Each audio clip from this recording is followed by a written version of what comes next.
தமிழடியான் சொந்தங்கள் அனைவருக்கும் வணக்கம். ஜனாதிபதி அனுரகுமார திசாநாயக்க ஒவ்வொரு நாளுமே அதிரடியான பல நடவடிக்கைகளை மேற்கொண்டு வர்றது உங்களுக்கு தெரியும்.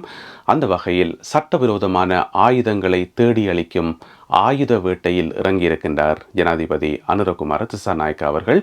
அது குறித்த செய்திகளை விரிவாக பார்க்க இருக்கின்றோம்.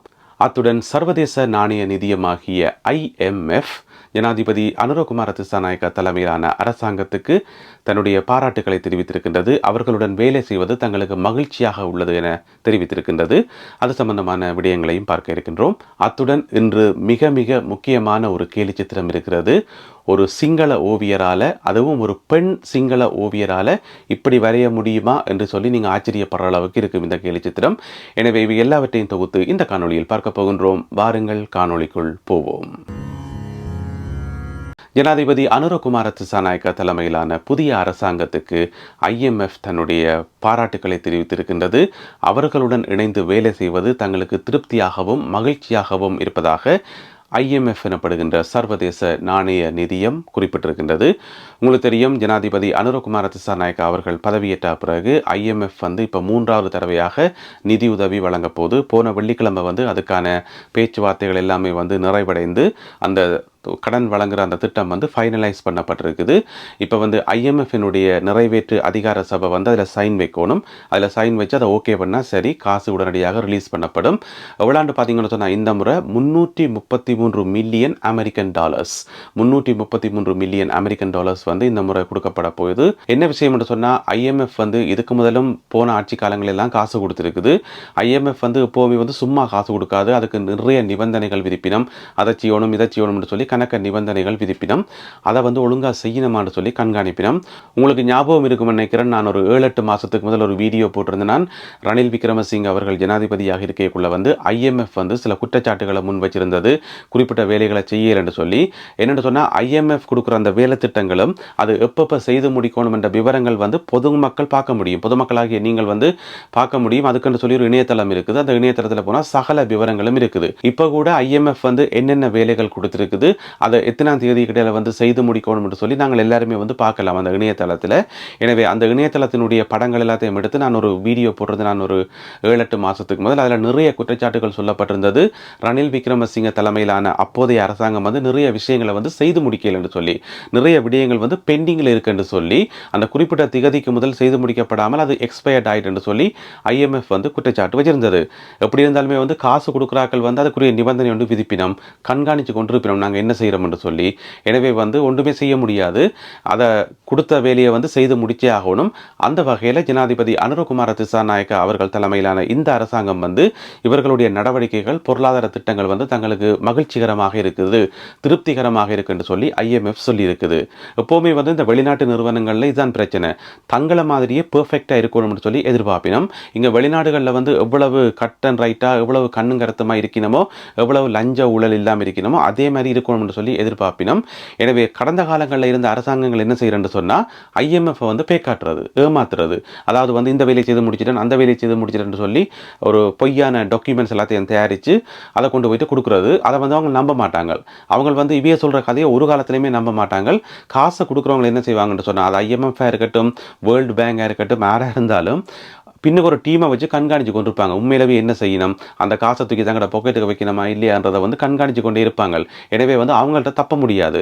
அதனால் ஒரு அரசாங்கம் பிழையாக நடக்குதுன்னு சொன்னால், பிறகு வேறு இடங்களுக்கு சொல்லி அந்த ஆட்சியை கவுக்கிறது, குறிப்பிட்ட ஜனாதிபதியை நாட்டை விட்டு கலைக்கிறதுன்னு சொல்லி எல்லா விதமான முயற்சிகளையும் பின்னுக்கு இருந்து செய்கிறார்கள் இவியல் தானே, வெளிநாடுகள் தானே, மேற்கு நாடுகள் தானே. அது எங்களுக்கு தெரிஞ்ச ஒரு ரகசியம் என்ன. எனவே IMF காசு கொடுக்குதுன்னு சொன்னால் அதை நிறைய பேர் கண்காணித்து கொண்டே இருப்பினோம். எனவே லஞ்ச ஊழல் செய்து போட்டு அதை ஏமாத்தி கொண்டு இருக்க முடியாது. எனவே ஜனாதிபதி அனுரகுமார திசாநாயக்கவினுடைய பிரதானமான கொள்கையை நாட்டில் லஞ்ச ஊழலை ஒழிக்கணும், எல்லாருக்கும் நீதி கிடைக்கணும், சமத்துவம் கிடைக்கணும், அரசாங்கத்தினுடைய நிதியை வீணாக்க கூடாது என்று சொல்லி இப்படி நிறைய பொருளாதார கொள்கைகள் வெளிநாட்டை பின்பற்றி வெளிநாட்டில் எப்படி இருக்கோ அதே மாதிரியான கொள்கைகள் தான் இப்போ இலங்கையில் நடைமுறைப்படுத்த ஆரம்பிச்சிருக்கணும். எனவே IMF-க்கு அது ஹாப்பி தான், அது சந்தோஷம் தான். எனவே அவர்கள் தொடர்ந்தும் நிறைய உதவிகளை செய்வார்கள் என எதிர்பார்க்கலாம். அதுபோக இந்த வட்டியை குறைச்சி விடுறது அல்லது வட்டியை இல்லாமல் செய்கிறது, இந்த மாதிரியான சலுகைகளையும் எதிர்காலத்தில் கொடுப்பதற்கான வாய்ப்புகள் இருக்குது. எனவே நாடு வந்து பொருளாதார ரீதியாக முன்னேறணும் என்றுதான் எங்கள் எல்லோருடைய விருப்பமும். அதுக்கான சரியான அடியையும் சரியான அத்திவாரத்தையும் வந்து ஜனாதிபதி அனுரகுமார திசாநாயக்க அவர்கள் எடுத்து வச்சிருக்கிறார். அதுதான் IMF-இனுடைய இந்த பாராட்டு தெரிவிக்கின்ற செய்தியாகும். ஜனாதிபதி அனுரகுமார திசாநாயக்க அவர்களுடைய அடுத்த வேட்டை ஆரம்பமாகி இருக்கிறது. உங்களுக்கு தெரியும், ஒவ்வொரு நாளுமே வந்து ஏதோ ஒரு செய்தி வந்துட்டே இருக்கும். இதை கண்டுபிடிக்கணும், அதை கண்டுபிடிக்கணும், இதை தடை செய்யணும், இதை அறிமுகப்படுத்தணும் என்று சொல்லி அந்த நாட்டினுடைய முன்னேற்றத்துக்கு வந்து புது புது திட்டங்கள் வந்து ஒவ்வொரு நாளுமே வெளிவந்து இருக்குது. அந்த வகையில் நாட்டில் இலங்கையில் வந்து இந்த லஞ்ச ஊழல் மலிஞ்ச இன்னும் ஒரு முக்கியமான இடம், மிக மிக ஆபத்தான இடம் இந்த ஆயுதங்களினுடைய பயன்பாடு. உங்களுக்கு தெரியும், கடந்த 15 வருஷத்தில் வந்து இலங்கை இராணுவத்திலிருந்து நிறைய பேர் தப்பி ஓடினது, அதுவும் ஆயுதங்களோட தப்பியோடினதும், தென்னிலங்கையில் இருக்கிற பாதாள குழுக்களோடு சேர்ந்து பல்வேறு சமூக விரோத செயல்களில் ஈடுபட்டதும், பிறகு அவர்கள் கைது செய்யப்பட்டதும், போலீஸுக்கும் ஆமிக்கும் இடையில துப்பாக்கி சூடு நடைபெற்றது, அதில் கொல்லப்பட்டது என்று சொல்லி நிறைய சம்பவங்கள் நடந்திருக்குது. என்னுடைய ஆரம்பகால வீடியோக்களை வந்து இது சம்பந்தமான நிறைய தகவல்கள் நான் சொல்லியிருப்பேன். எனவே இந்த மாதிரியான சம்பவங்கள் நடக்கிறதுக்கான பிரதானமான காரணம் ஆயுதங்கள் மீதான கட்டுப்பாடு இல்லாமல் தான்.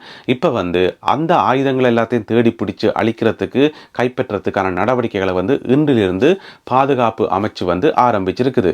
அதாவது சுருக்கமாக சொல்ல போனால், பாதுகாப்பு அமைச்சில் வந்து மிகப்பெரிய ஒரு ஓடிட் ஒன்று தொடங்கியிருக்கணும். அதாவது வந்து கணக்காய் ஒன்று தொடங்கியிருக்கணும். எத்தனை துப்பாக்கிகள் இருந்தது, எத்தனை ரவைகள் இருந்தது, எத்தனை காணாமல் போயிருக்குது, எத்தனை ரவைகள் வீணடிக்கப்பட்டிருக்குது, எல்லாம் எங்கே போயிருக்குன்னு சொல்லி இது சம்பந்தமான முழுமையான ஆய்வு ஒன்று, சரியான ஆய்வு ஒன்று செய்யப்பட ஆரம்பிச்சிருக்குது. இன்றையிலேருந்து ஆரம்பிச்சிருக்கணும். எனவே இதில் கூட நிறைய உண்மைகள், நிறைய மர்மங்கள் வெளியில் வர்றதுக்கான வாய்ப்புகள் இருக்குது. ஏன்னு சொன்னாங்க, தென்னிலங்கையில் இருக்கிற பாதாள உலக குழுக்களுக்கு ஆயுதங்கள் கொடுத்தது, வெள்ள வேன் குழுக்களுக்கு ஆயுதங்களை கொடுத்தது, பிறகு சில அமைச்சர்மார், சில பாராளுமன்ற உறுப்பினர்கள் நிறைய துப்பாக்கிகளை தங்கள்கிட்ட வச்சிருந்தது, இப்பதான் கொண்டு எல்லாம் ஒப்படைச்சவை நீங்கள் கேள்விப்பட்டிருப்பீங்கள். எனவே சில பேர் வந்து 16 துப்பாக்கி எல்லாம் வச்சிருந்தாக்களும் இருக்கணும். எனவே இப்படி வந்து ஆயுதங்களுக்கு வந்து எந்த கட்டுப்பாடும் இல்லாமல் இருக்கும்போது சமூகத்தில் வந்து மக்களுக்கு வந்து மிகப்பெரிய அச்சம் தான் இருக்கும். நிறைய சமூக சீர்கேடுகள், கொலை கலாச்சாரங்கள் எல்லாம் நடக்கிறதுக்கு நிறைய வாய்ப்பாக இருக்கும். அந்த வகையில் பாதுகாப்பு அமைச்சு வந்து இந்தியிலிருந்து ஆயுதங்கள் மீதான அந்த ஓடிட்டை வந்து தொடங்கி இருக்கு. என்ன சொன்னால், நிறைய பேர் வந்து இப்போ சரணடையணுமாம், தங்களுடைய ஆயுதங்களை கொண்டு வந்து ஒப்படைக்கணுமாம். அது மட்டும் இல்லாமல் ஒரு நாளைக்கு 50 கேஸு கிட்ட வருதாம் இந்த மாதிரி ஆயுதங்களோட சம்பந்தப்பட்டது. அதாவது போலீஸ் போய் தேடி பிடிக்கிறது, அல்லது போலீஸில் வந்து சரணடைகிறது, ஆர்மியில் வந்து சரணடைகிறது என்று சொல்லி இந்த மாதிரி 50 கேஸுகள் நடக்குதாம் ஒரு நாளைக்கு. எனவே இந்தியிலிருந்து மாபெரும் ஆயுத வேட்டை வந்து ஆரம்பிக்கப்பட்டிருக்குது. இந்த நேரத்தில் வந்து ஜனாதிபதி அனுரகுமார திசாநாயக்க அவர்களிடம் வந்து ஒரு பணிவான வேண்டுகோள் என்று சொன்னால், தயவு செய்து தென்னிலங்கையில் இருக்கிற பாதாள உலக குழுக்களை வந்து முற்றிலுமாக அழியுங்கோ. அவையில் இருந்த தடம் கூட தெரியக்கூடாது, அந்த அடி அத்திவாரமே இருக்கக்கூடாது. அந்த அளவுக்கு நீங்கள் அழிச்சு விடணும். ஏன்னு சொன்னால், அவர்களை பயன்படுத்தித்தான் நாட்டில் நிறைய சட்டவிரோதமான செயல்கள் நடக்குது. லஞ்ச ஊழல் நடக்கிறது, லஞ்ச ஊழலை வந்து பாதுகாக்கிறது, அரசியல் எதிரிகளை வந்து பழி வாங்குறது என்று சொல்லி எத்தனையோ காரியங்களை வந்து இந்த கூலிக்கு கொலை செய்கிற இந்த கும்பல்களை வச்சு கொண்டு தான் அரங்கேறி கொண்டு வருது. எனவே கடந்த எத்தனையோ வருஷமாக பாதாள உலக குழுக்களை வந்து அழிக்க முடியாமல் இருக்கிறது வந்து நம்பக்கூடியதில்லை. எனவே எங்களுக்கு என்ன விளங்குது என்று சொன்னால், நாட்டில் இருந்த அரசியல்வாதிகளால் ஊட்டி வளர்க்கப்பட்டவர்கள் தான் இந்த ரவுடி கும்பல், இந்த பாதாள உலக குழுக்கள். எனவே வந்து அது எல்லாத்தையும் வந்து முற்றிலுமாக அழிச்சொழிக்க வேண்டியது ஜனாதிபதி அனுரகுமார திசாநாயக்க அவர்களுடைய பொறுப்பு. அது மட்டும் இல்லாமல் இங்கால இருக்கக்கூடிய ஆவா குழு, அந்த குழு, இந்த குழு, மக்களை மிரட்டுகிற, வெறுட்டுகிற, மக்களுடைய நிம்மதியை பறிக்கிற, அல்ல மக்களை அச்சப்படுத்துகிற எல்லா விதமான ஆயுத குழுக்களும் வந்து களையப்படணும். இதை வந்து ஜனாதிபதி அனுரகுமார திசாநாயக்க அவர்கள் உறுதிப்படுத்துவார் என நம்புகிறோம்.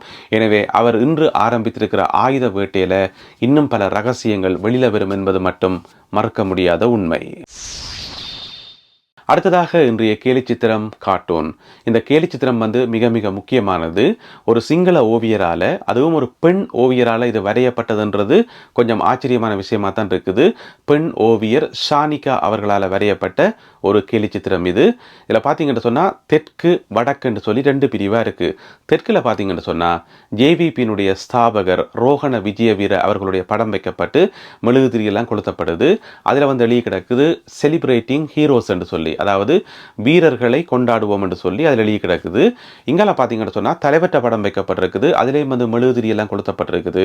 அதில் வந்து செலிப்ரேட்டிங் டெரரிஸ்ட் என்று எழுதி கிடக்குது, பயங்கரவாதிகளை கொண்டாடுவோம் என்று சொல்லி. என்ன விஷயம் என்று சொன்னா, இந்த 2 பேருமே வந்து ஆயுதம் தூக்கினதுக்கு ஒரு பொதுவான காரணம் இருக்குது. இந்த 2 பேருக்குமே இருக்கக்கூடிய எதிரி வந்து ஒரு ஆள் தான். அந்த எதிரி யாருன்னு சொன்னா, காலங்காலமாக இருந்து வந்த சிங்கள ஆட்சியாளர்கள், சிங்கள அடிப்படைவாதிகள். ஜேவிபியினுடைய எதிரிகளும் அவர்கள்தான், எங்களுடைய எதிரிகளும் அவர்கள்தான்.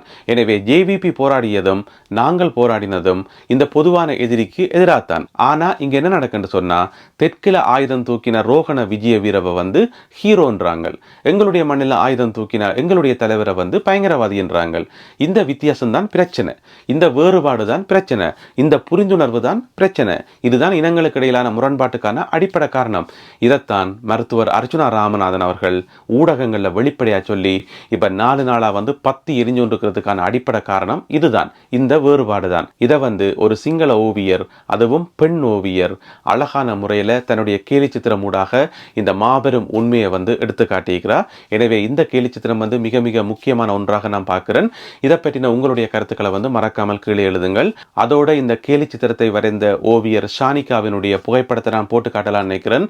பொதுவாக வந்து நான் ஓவியர்களுடைய படங்கள் வந்து போட்டு காட்டுறேன், ஆனால் இந்த ஒரு கேலி சித்திரத்தினுடைய முக்கியத்துவம் கருதி நான் அவனுடைய படத்தை போட்டு காட்டுறேன். அவ வந்து ஒரு எலக்ட்ரிக்கல் இன்ஜினியர், நியூசிலாந்துல வசிக்கிறா. அதோட அவ வந்து ஒரு மாடல், பார்க்கறதுக்கு நடிகைகள் மாதிரி இருப்பா. இப்ப நீங்க படத்துல பார்க்குறீங்க, இவா தான் இந்த ஓவியர். எனவே இந்த ஓவியரால் வரையப்பட்டதான் இந்த அர்த்தமுள்ள ஒரு கேலி சித்திரம். எனவே இந்த ஓவியத்தை பார்க்கக்குள்ள உங்களுடைய மனசுல தோன்ற கருத்துக்களை மறக்காமல் கீழே எழுதுங்கள். மீண்டும் மற்றொரு காணொளியில் உங்களை சந்திக்கின்றேன். அதுவரை நன்றி, வணக்கம்.